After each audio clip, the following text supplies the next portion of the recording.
বাংলা ছাড়িয়ে ভারতবর্ষের বিভিন্ন রাজ্য অনুকরণ করছে, অনুসরণ করছে এবং পৃথিবীব্যাপী বেশ কিছু জায়গা আছে যারা তাকে আমন্ত্রণ জানাচ্ছে যে এত অল্প সময়ের মধ্যে আপনি কি করে নানা প্রতিকূল অবস্থার মধ্যে থেকেও বাংলার 11.5 কোটি মানুষের হৃদয় আপনি জয় করে নিয়েছেন। তিনি ভারতবর্ষের অগ্নিকন্যা মমতা বন্দ্যোপাধ্যায়, আমাদের সবার শ্রদ্ধাভাজন ব্যক্তিত্ব। তার নেতৃত্বে তৈরি হয়েছিল, ঠিক আজ থেকে 27 বছর অতিক্রান্ত হয়েছে, 18তম বৎসরে আমরা পা দিয়েছি একটি দল, যে দল অতি অল্প সময়ের মধ্যে শুধু বাংলায় তার সীমাবদ্ধতাকে বেঁধে রাখেনি, বাংলা ছাড়িয়ে ভারতবর্ষের বিভিন্ন জায়গায় তার আজকে প্রতিষ্ঠা দিবস পালিত হচ্ছে।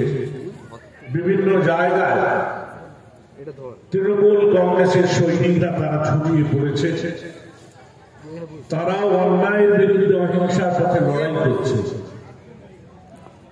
সেই নেত্রী মমতা বন্দ্যোপাধ্যায় জাতীয়তাবাদী মনস্কতা নিয়ে তার ছাত্রী জীবন থেকে লড়াই শুরু করেছিলেন। সেখান থেকে লড়াই করতে করতে যখন দেখলেন যে বাংলায় যে শাসন চলছে, সেই শাসনটা শাসনের নামে শোষণ, সন্ত্রাস, অত্যাচার, মানুষ খুন, ভাই ভাই বিচ্ছেদ সবকিছু করে বাংলায় এক অরাজকতার সৃষ্টি করেছে। বাংলার মানুষের তখন নাভিশ্বাস হতেছে। তিনি তার বিরুদ্ধে আন্দোলন জাতীয়তাবাদী দলে থেকে শুরু করলেন ঠিকই, কিন্তু কিছু মানুষ আন্দোলনের নামে হাত মিলিয়ে নিলেন শত্রুপক্ষের সঙ্গে, যার বিরোধিতা করলেন মমতা বন্দ্যোপাধ্যায়। শুধু বিরোধিতা করার নয়, তিনি বললেন বাংলার মানুষকে মুক্তি দিতে গেলে মমতা বন্দ্যোপাধ্যায়কে এখনই যারা সত্যিকারের অহিংসার পথ থেকে লড়াকু মন নিয়ে আছে, যাদের মধ্যে নকল যুদ্ধের কোনো প্রশ্ন নেই, এই রকম কিছু সৈনিক নিয়ে আমাদের নতুন করে লড়াই শুরু করতে হবে। আর সে কারণেই জন্ম হল সর্বভারতীয় তৃণমূল কংগ্রেস। সর্বভারতীয় তৃণমূল কংগ্রেস তার জন্মলগ্ন থেকেই এই মমতা বন্দ্যোপাধ্যায়ের হাতে এগিয়ে দেওয়া ঘাসের উপর জোড়া ফুল, যেখানে তিনি বারবার বলেছিলেন যে এই যে প্রতীক, এই প্রতীকটি সর্বধর্ম সমন্বয়ের প্রতীক, সর্বজাতের মানুষের সমন্বয়ের প্রতীক।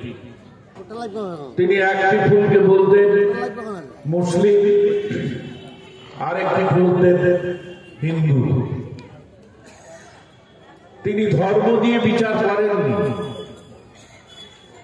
এবং তিনি কোন ধর্মের গোড়ামির কথা বলেননি। সারা ভারতবর্ষের মানুষ এখন যেভাবে জাতপাতের লড়াইয়ে মেতেছে এমন একটি দলের সঙ্গে থাকতে থাকতে তাদেরও না বিশ্বাস হচ্ছে, তারাও আজকে মুক্তি চাইছে। আমাদের যে আশা এই প্রতিষ্ঠা দিবসে দিদি আমাদের পথ দেখিয়েছে, বাংলায় 72টি প্রকল্পের মধ্য দিয়ে বাংলার উন্নয়ন ঘটিয়েছে। কিন্তু শুধু এই সীমাবদ্ধতায় থাকলে চলবে না, দিদিকে ভারতবর্ষ গড়ার কাজে রাখতে হবে। তাই আমরা আশাবাদী যে ভবিষ্যতের পথপ্রদর্শক আর কেউ নন, এখনকার বাংলার মুখ্যমন্ত্রী মমতা বন্দ্যোপাধ্যায় আগামী দিনে ভারতবর্ষের প্রধানমন্ত্রী হয়ে ভারতবর্ষকে পথ দেখাবে। সে কারণেই তো তার প্রকল্পগুলিকে সবাই অনুসরণ করছে। তাই আমরা শান্তিপুর ওয়ানে সমস্ত নাগরিকারা আমরা এখানে উপস্থিত হয়েছি। সুধীজন, বৃদ্ধজন, গুণীজন সব সম্প্রদায়ের মানুষ, আপনাদেরকে আমি আমার শুভ প্রতিষ্ঠা দিবসে এবং কল্পতরু উৎসব এবং শুভ নববর্ষে শ্রদ্ধা, প্রণাম, প্রীতি, শুভেচ্ছা, সালাম এবং জোহার জানাচ্ছি। আফসার ভাই সভাপতি এই অঞ্চলে তৃণমূল কংগ্রেস, তার নেতৃত্বেই আজকের আয়োজন। এখানে আমার ব্লকের সভাপতি রাজেশ উপস্থিত আছে, অসিতবাবু জেলার সভাপতি, তিনি বক্তব্য রেখে চলে গেছেন, তিনি আছেন। আমার পঞ্চায়েত সমিতির সভানেত্রী, বিরোধী দলের নেত্রী, সেও মঞ্চে আছে।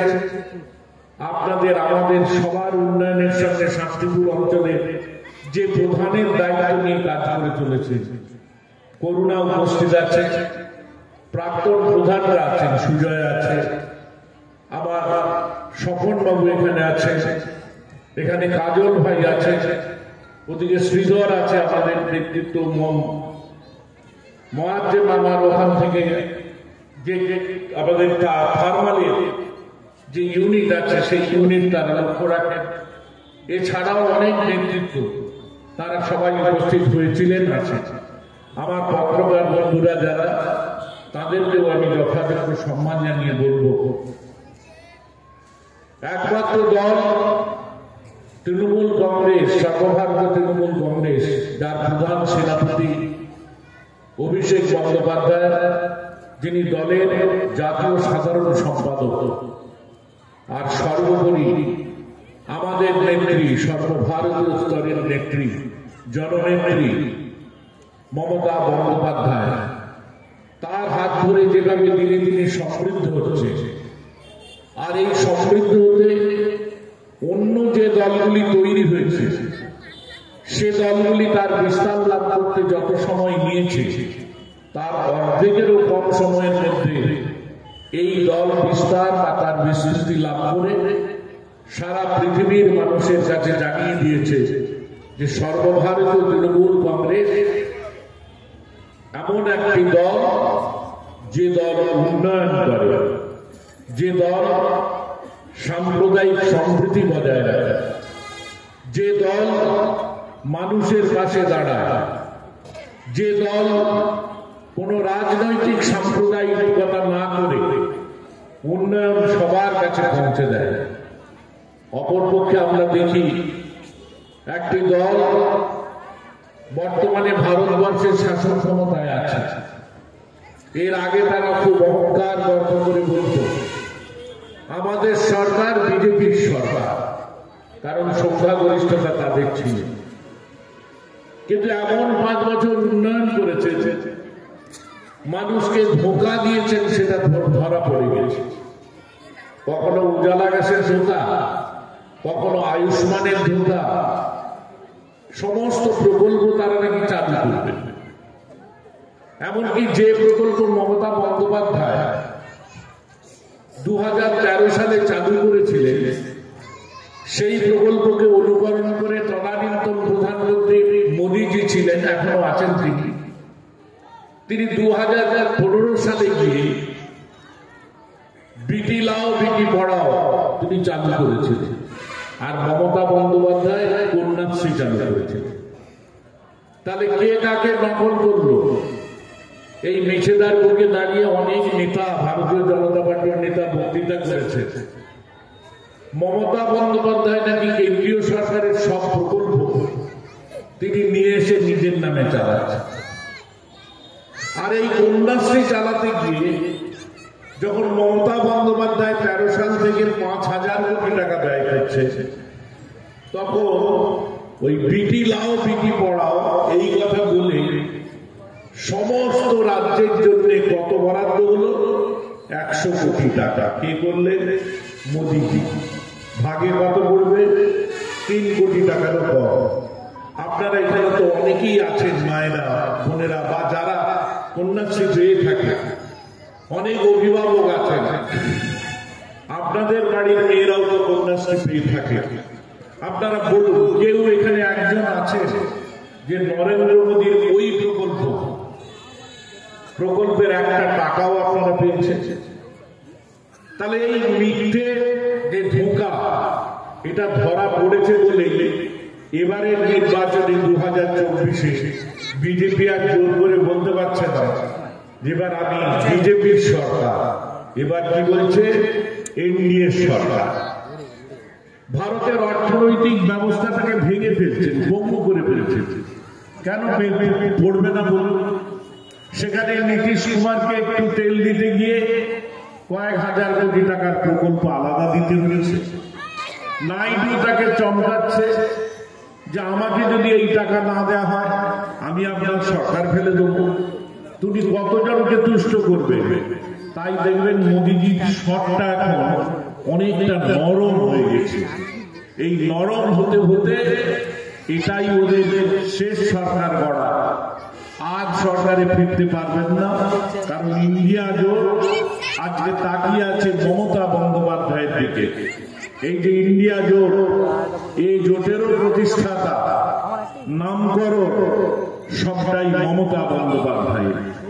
তাই আজকের মুখ্যমন্ত্রী, আমি নিশ্চিত রাজেশ বলছে 26 সালে 250-রও বেশি সিট নিয়ে চতুর্থবারের জন্য আবার মমতা বন্দ্যোপাধ্যায় মুখ্যমন্ত্রীর শপথ নেবেন। আমি ব্যক্তিগতভাবে আশাবাদী উনি শপথ তো নেবেনই, এটা স্থির বিশ্বাস, কিন্তু ওনাকে আমরা দেখতে চাই এই পশ্চিম বাংলার মতো আপনি মধ্যপ্রদেশ, গুজরাট, রাজস্থান সমস্তকে তৈরি করার জন্য আপনি হবেন ভারতবর্ষের প্রধানমন্ত্রী। এটাই আমাদের আশা। তবেই ভারত একদিন সেরা হবে, ভারত একদিন শ্রেষ্ঠ হবে। তৃণমূল কংগ্রেস তার জন্মলগ্ন থেকে পাশে থেকেছে, কোন রাজনৈতিক সাম্প্রদায়িকতা না করে। আজকে বিজেপির বাড়ির লোকেরা যারা মিছিল করছে তারা তার ওই সবুজ সাথীর সাইকেল যে পেয়েছে তার সেই লোগোটা খুলে দিয়ে ওই সাইকেল নিয়ে তারা মিছিল করছে।